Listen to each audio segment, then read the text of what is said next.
For as long as I can remember, I have been obsessed with my guitar sound, and this just proves it.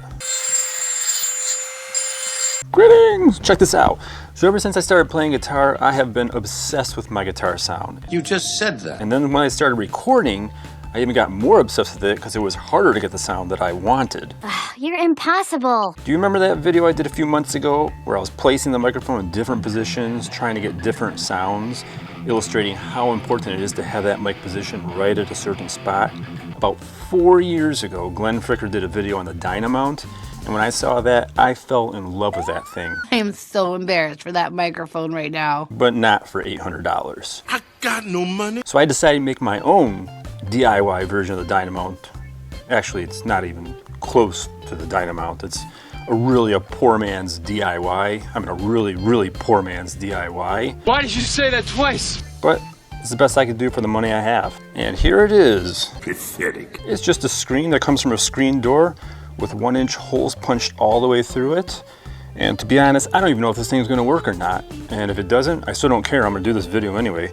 Actually took me almost 2 hours to put this on here. A lot longer than I thought it would. Let's get it on.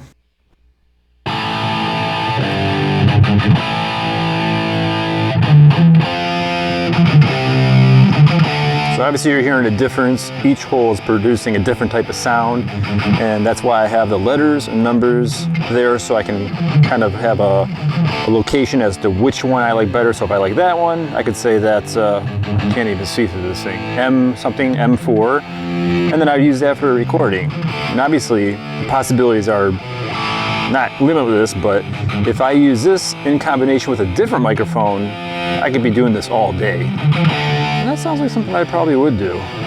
Bonus points if you can figure out what this riff is from.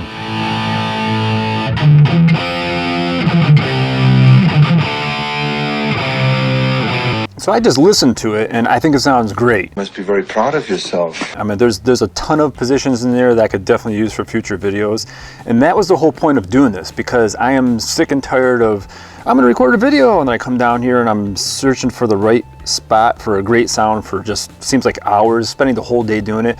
But if I know, for example, like a P4 You sank my battleship. is a great sound, then I just come down and go, oh, I want to use P4, and I could just stick it in there, start recording, and I'll be done with it. Now I know some of you might be thinking, why did I use screen for this?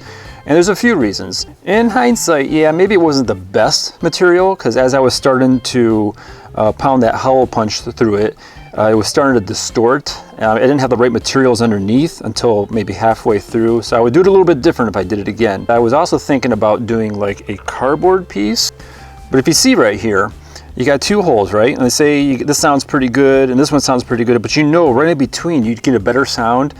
This little piece here, I am pretty sure would affect the sound if I placed the microphone right there. It's gonna change what it normally would be if there was no piece there. But on the screen, if you have the same issue, you got one hole here and one hole here, and in between it is just that, a screen with holes in it, I don't think that the sound will be affected by that little part. I'm pretty sure, I could be wrong. Correct me if I'm wrong. You're dead wrong. But I'm pretty sure it's still gonna sound the same as if it weren't there. I had also thought about using 1-inch gaskets all the way around and just connect them and glue them together. But gaskets turned out to be a lot more expensive than I thought they'd be. I mean, the whole point of this was not spend a lot of money. The Dynamount, the $800, that was right out. 5 is right out. What I really want to know is what you guys would use if you were in my position. I mean, would you go with a screen like this, or would you use a totally new material? Something that, remember, it's got to be cheap. I don't want to spend a lot of money.